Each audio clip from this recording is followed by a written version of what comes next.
पंजाब में आज तबाही मची हुई है।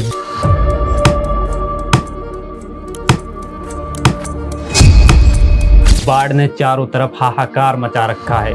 गांव डूब गए हैं, खेत पानी में समा गए हैं, लोग अपने ही घरों में कैद होकर रह गए। कभी वही पंजाब जिसे अन्नदाता की धरती कहा जाता था, आज भूख और बेबसी की तस्वीर बन चुका है। किसान की महीनों की मेहनत, खून पसीना सब कुछ ही घंटों में पानी के सैलाब ने निगल लिया। अगर आप पंजाब के अलग अलग जिलों पर नजर डालें तो हर जगह सिर्फ एक ही इमेज नजर आएगी। लोग अपनी जान बचाने के लिए छतों पर चढ़े हुए हैं, पशु पानी में बह रहे हैं, बच्चे रो रहे हैं, आंखों में बस डर और बेबसी है। ये नजारा किसी फिल्मी सीन से कम नहीं, लेकिन फर्क सिर्फ इतना था कि यहाँ उन्हें बचाने के लिए कोई हीरो नहीं आने वाला। जनता खुद अपनी लड़ाई लड़ रही है। अब बड़ा सवाल ये है कि आखिर ये सब हुआ कैसे? क्या ये सिर्फ एक नेचुरल डिजास्टर था या फिर हमारी सरकार की नाकामियों और भ्रष्टाचार का नतीजा? क्यों बरसात आते ही नाले टूट जाते हैं? क्यों पुल और एम्बैंकमेंट ढह जाते हैं? करोड़ों का बजट निकलता है लेकिन ड्रेनेज सिस्टम पहली ही बारिश में फेल क्यों हो जाता है? क्या वजह है कि हर साल पंजाब की जनता यही तकलीफ झेलती है और नेता सिर्फ आश्वासन देकर निकल जाते हैं? ये तबाही सिर्फ बारिश से आई है या फिर हमारी व्यवस्था की पोल खोल दी है? यह सवाल हम सबको सोचना होगा और यही सच हम जानने की कोशिश करेंगे आज के इस वीडियो में।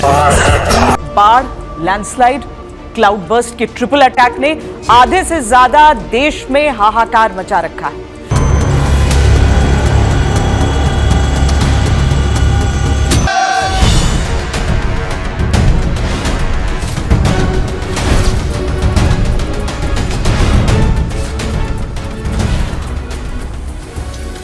तस्वीरें साफ दिख रही हैं। पंजाब ने पिछले 4 दशकों की सबसे खतरनाक बाढ़ झेली है। द टाइम्स ऑफ इंडिया की रिपोर्ट बताती है अब तक 30 से ज्यादा लोगों की जान जा चुकी है। करीब 3 लाख एकड़ जमीन पर खड़ी फसल पूरी तरह तबाह हो गई है और 1000 से ज्यादा गांव पानी में डूब गए हैं। यह कोई मामूली आंकड़े नहीं बल्कि पंजाब की रीढ़ की हड्डी तोड़ देने वाला सच है। अब सवाल उठता है कि जब हालात इतने गंभीर थे तो हमारी सरकारें कहाँ थी? क्यों नाले और एम्बैंकमेंट पहले से ही मजबूत नहीं किए गए? क्यों राहत और बचाव के इंतजाम वक्त पर नहीं किए गए? करोड़ों रुपए का फ्लड कंट्रोल, ड्रेनेज सिस्टम के नाम पर खर्च होते हैं लेकिन नतीजा ये है कि पहली ही बारिश में पूरा सिस्टम डूब जाता है। पीएम का फोन, सीएम की मीटिंग केवल खबरों की हेडलाइन बन सकती हैं, लेकिन असल राहत तभी मिलेगी जब जमीनी सतह पर काम होगा। पंजाब का ये डिजास्टर हमें बारिश ही नहीं बल्कि लापरवाही की भी सच्चाई दिखा रहा है। अब देखिए हालात कितने गंभीर हो चुके हैं। द इंडियन एक्सप्रेस की रिपोर्ट साफ बताती है कि भाखड़ा डैम का पानी सिर्फ 36 घंटों तक 4 फीट से ज्यादा बढ़ चुका है, जबकि पोंग और रंजीत सागर डैम पहले ही खतरे की रेखा के बेहद करीब है। सोचिए अगर ये डैम ओवरफ्लो हो गए तो पंजाब ही नहीं आधा उत्तर भारत तबाही का सामना कर सकता है। सवाल ये उठता है कि हमारी सरकारें पहले से ही अलर्ट क्यों नहीं की गई? क्या हमारे पास कोई ठोस मैनेजमेंट प्लान था? मॉनसून का 1 महीना अभी बाकी है और डैम पहले ही अपनी क्षमता के करीब पहुंच चुके हैं, तो तैयारी कहाँ है? दूसरी तरफ फ्री प्रेस जर्नल की रिपोर्ट बताती है कि हालात इतने बिगड़े हैं कि आर्मी और एनडीआरएफ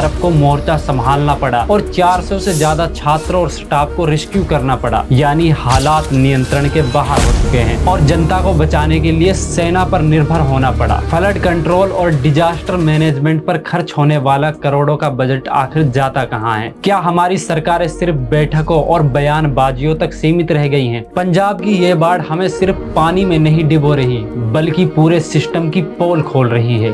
अब खतरा और भी बड़ा होता दिख रहा है। इंडियन एक्सप्रेस की रिपोर्ट बताती है कि अगले 3-4 दिन तक पंजाब में भारी बारिश का अलर्ट जारी है, जबकि डैम पहले ही पूरे भर चुके हैं। सोचिए अब पानी का दबाव बढ़ेगा तो क्या ये डैम संभाल पाएंगे? अगर जरा सी चूक हुई तो तबाही का पैमाना 1988 की बाढ़ से भी ज्यादा बड़ा हो सकता है। याद करिए 1988 में सिर्फ पंजाब में 535 लोगों की जान गई थी। सवाल ये है कि क्या हमने उस डिजास्टर से कोई सबक सीखा था? रिपोर्ट्स बताती हैं असल खतरा सिर्फ बारिश का नहीं बल्कि इंसानी लालच का है। बॉर्डर एरियाज में हो रही इलीगल माइनिंग ने नदियों की धारा को कमजोर कर दिया है। इंडियन एक्सप्रेस की एक रिपोर्ट साफ बताती है कि पंजाब की नदियां बजरी और रेत से पटी हुई हैं, जितना भी राज्य को चाहिए उससे 15 गुना ज्यादा। लेकिन सरकारों ने नदियों की सफाई और डिसेल्टिंग पर कोई ठोस काम नहीं किया। जब नदियों का पेट भरा रहेगा तो पानी फैलकर गांव और खेतों को डुबेगा। तो सवाल यह है कि आखिर कब तक पंजाब की जनता इन गलतियों की कीमत चुकाएगी। ये बाढ़ सिर्फ नेचुरल डिजास्टर नहीं बल्कि हमारी नीतियों और लापरवाहियों का भी सबसे बड़ा नतीजा है। तो आपने देखा, पंजाब में आई बाढ़ के केवल नेचुरल कारण नहीं थे बल्कि कई ह्यूमन मेड लापरवाहियों का नतीजा था। जहां एक तरफ गाइड बुक ने सालों पहले ही चेतावनी दी थी कि ड्रेनेज सिस्टम सुधारा जाए, इमरजेंसी रूट और शेल्टर पहले से चिन्हित हो, वही लाल फीताशाही और अनदेखी ने इन तैयारियों को कागजों में ही दबो कर रख दिया। कांग्रेस पार्टी ने बाढ़ को मैन मेड डिजास्टर यानी इंसानी गलती का नतीजा बताया है। पंजाब के डैम पहले से ही ब्रीम यानी भर चुके थे और प्रशासन को हाई अलर्ट पर रखा गया था। हालात तब और बिगड़े जब रावी नदी का इन्वेकमेंट तोड़कर गुरदासपुर और अमृतसर तक फैल गया। सिर्फ इतना ही नहीं, सतलुज नदी का असली जल प्रवाह भी 2.5 से